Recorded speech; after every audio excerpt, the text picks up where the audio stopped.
smart viewers, welcome to Face to Face with me, William.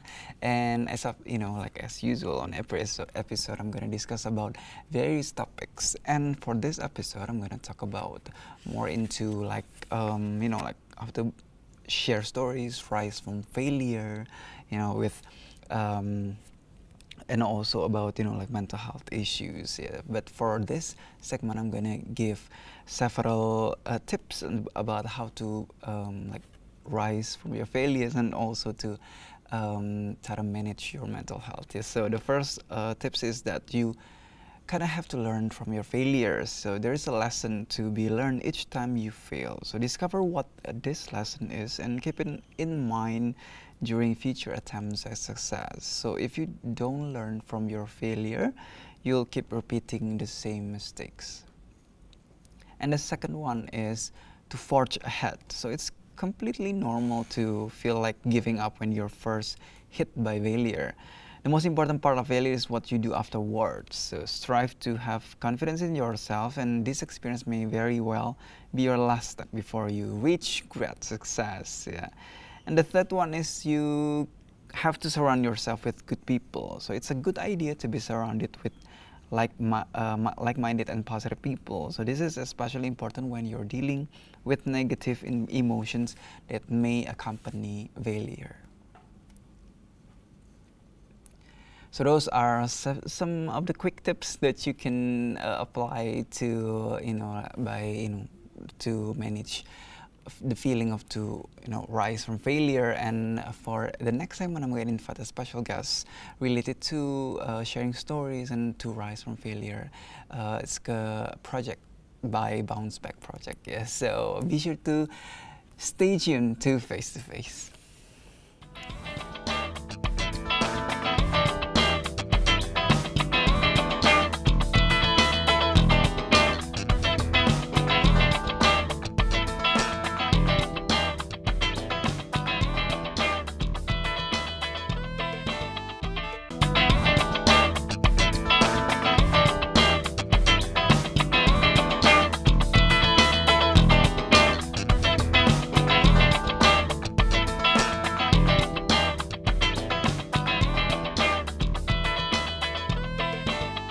Hello, smart viewers. Welcome to Face to Face. Welcome back. And as I promised on a previous segment, I'm going to invite my special guest for today's episode.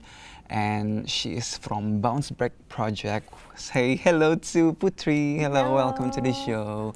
Maybe you can share your recent activities related to Bounceback project. Okay. My name is Putri Puspitaningrum, and you all can call me Putri. And now I'm a student in clinical child psychology in Universitas Indonesia. And I'm with my friend doing social project, like you said, named Bounceback project.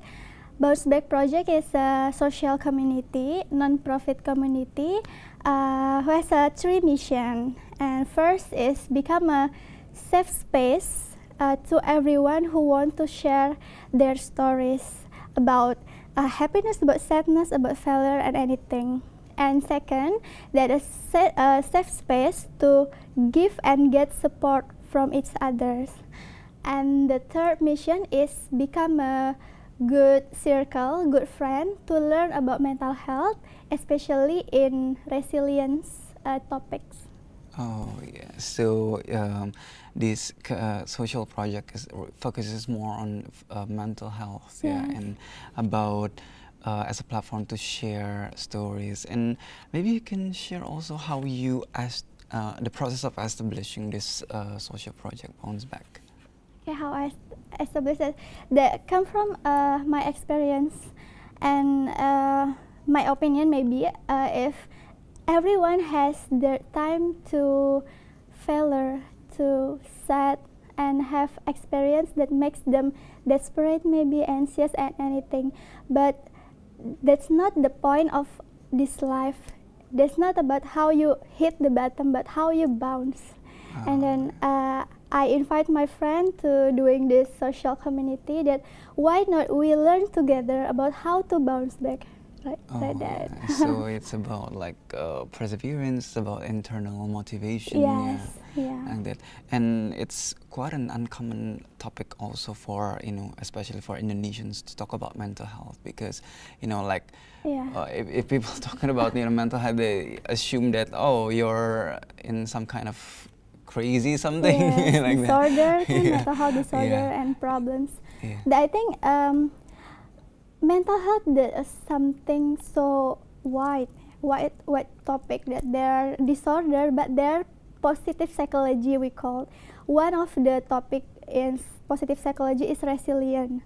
The competencies from everyone that makes them can bounce back when they have a negative experience. That just a viewpoint of positive psychologists. And I think mental health it's not about just about disorder, but first we can prevent the disorder through resiliency.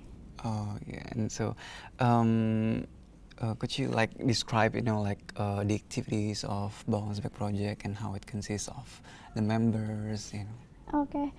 The activities of Bounceback project, we focus in give education about mental health, especially in resiliency topics from child and adolescents. Why child and adolescents? Because we know in Indonesia we never learn about mental health, right? Yeah. In elementary schools till senior high school, we never learn. Except you just take college like me in subject psychologist, and then when we must to keep our mental health, but we don't know what is mental health. That's something so very difficult to do it. So we just try to give education since early stages in our life, from child and adolescents, about what is mental health and how you can maintain your mental health through resiliencies. That in chapter 1 and chapter 2 in every year we doing a specific class in specific community, like orphanage, like in the prison too, to give that education. But in chapter 3, like now, we doing a public class to learn together about mental health, especially about resilience. So we have 3 activities. First, class for child and adolescent, and then public class, and we also give education through our Instagram account at bounceback.id. So what are differences of people's like responses regarding these are like different type of people that you that you educate with? What are the difference of regarding to the responses? Yes, for children and adolescents, they never know about what is mental health first. So we must to explain first about mental health is a little bit difficult to tell to children, but when we say mental health is about your happiness, your spirit, and then they know about that. But when we talk about mental health through young adult and or more aged people, they know about mental health, but they need information again about how to maintain mental health, and they share about their stories, about their problems, and then we just make a moment when they can meet the psychologist too. But in children and adolescents, we just give a prior knowledge about mental health. Oh, and how do you try to motivate people of try to start doing the actions of sharing stories, because maybe they feel embarrassed to share stories, maybe even worse to go to the psychologist, even that's just like for Indonesians it's quite uncommon. And how do you try to increase? Yes, first we in our team, there are 13 people in Bounceback project team. We start to tell our stories first, then we invite people through our Instagram account to share their stories without their names. So they, I think that's a part of makes people feel safe to tell their stories. And for meeting the psychologist, just we make a moment, we make an event named Deep Talk.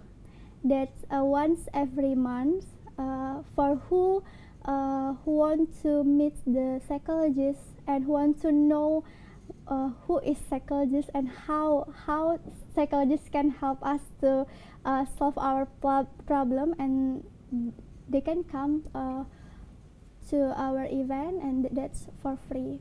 Oh yeah, so the key importance is to raise awareness and try to like motivate people to talk about their stories first. Yeah.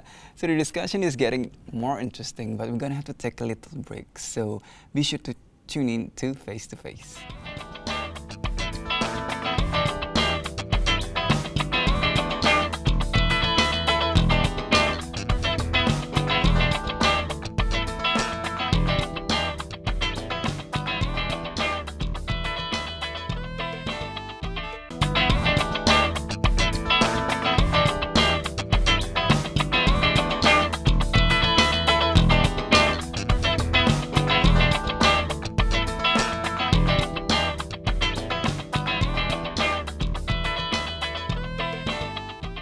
Hello, smart viewers. Welcome back to Face. Still with me, William, and my special guest for today's episode, Putri, and talking about Bounceback project. And talking about your activities, we have some photos to discuss, and maybe you can take a look.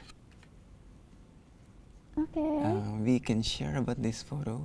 Yeah, the first photo is about our opening class in orphanage in Tebet, Jakarta. That we give stories books to children and adolescents there. There are 11 stories about Bounceback in children fashion, like that.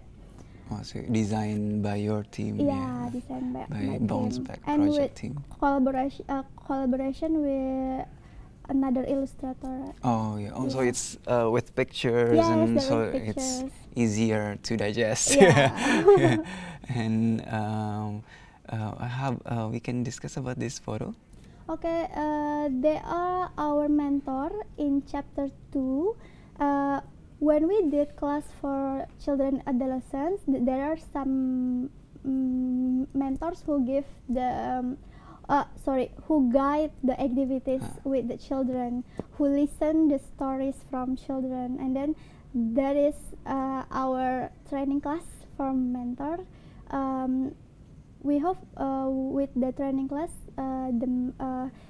there are some competencies that mentor can being a good mentor for the children and adolescents. So how do you like recruit new mentors? You know how to maintain.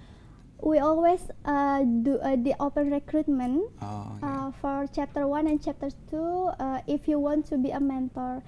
So that's a really open recruitment, not just for psychology students, but for everyone who wants to be a mentor. Because we did a training class, so don't worry if you don't know about mental health. Just when you want to doing good activities and you want to share your stories, and then just come and join us with doing that activities with us. Yeah. And maybe how about this photo? Okay, that's our collaboration in this October with IFL, Indonesian Future Leaders, Ruang Komunal Indonesia from Facebook as an event partner, and then Jemari Tangan as a community.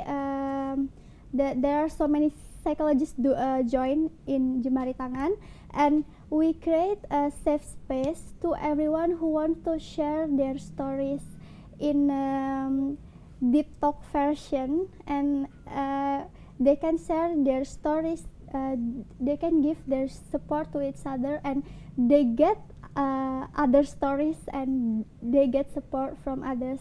And there are professional that psychologists who give feedback to that circle, to that audience, from the professional perspective. Oh, so try to bring people, like audience, closer to the professionals, to the psychologists. Yeah.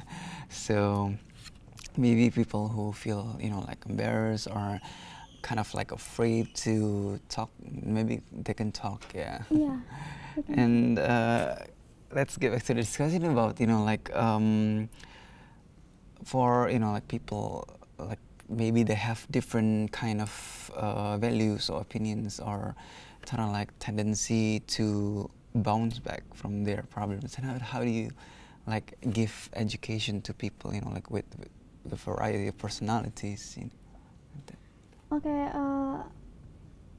we just start from the reality that everyone has their sad stories first.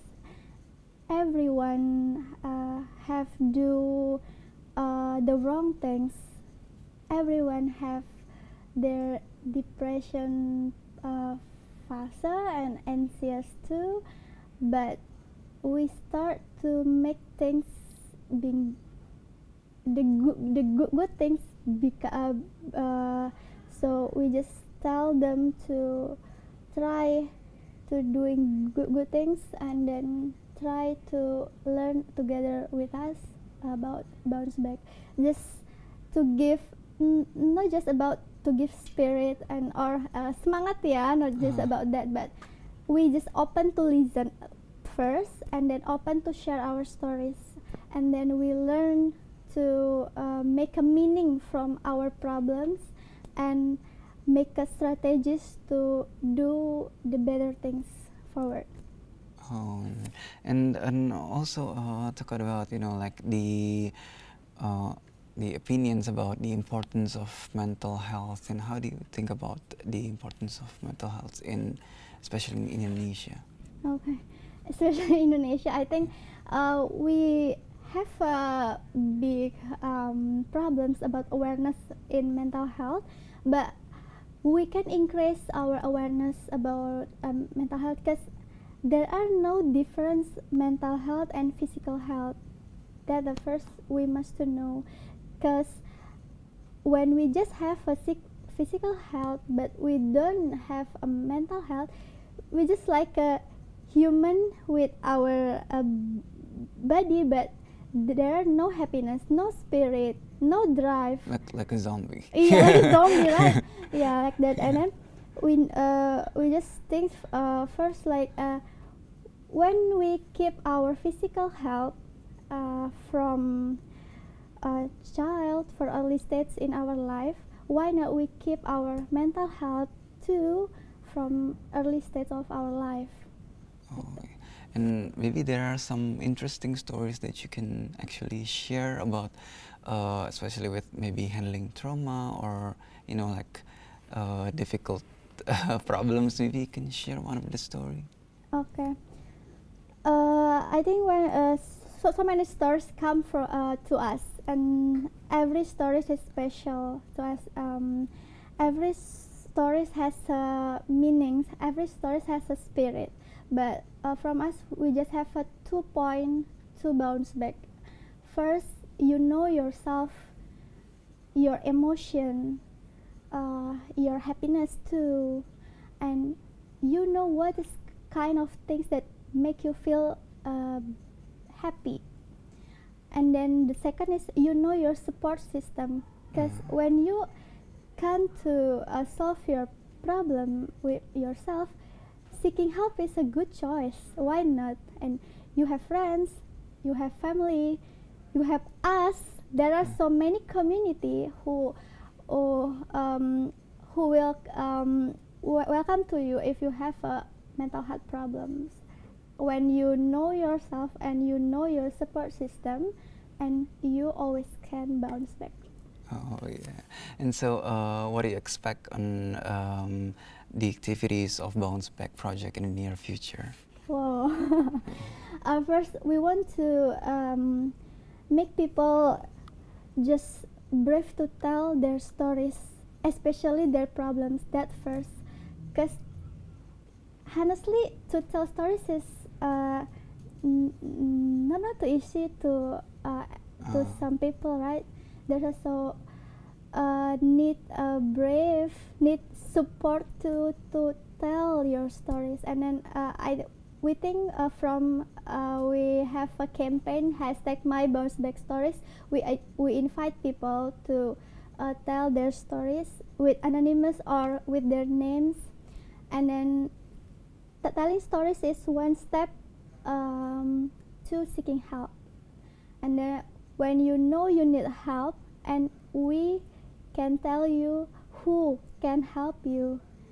But when you didn't want to tell your story, everybody will never know you have a problem. Everybody will come to help you, and then your problem become deep, and maybe you will get a mental health disorder we didn't know. So better help getting treated by sharing stories. It's quite therapeutic. It's actually therapeutic to share stories. Yes. From writing or you just speak about your stories, that's a therapeutic. So thank you so much, Putri, for joining the show. We hope that your stories can help smart viewers who experience the same problems. Maybe they seek help. They can join Bounceback project also. So thank you so much for joining the show. We've come to the end of the show. Be sure to check out another episode of Face to Face at the same day and time. Until then, I'm William, signing off. Bye.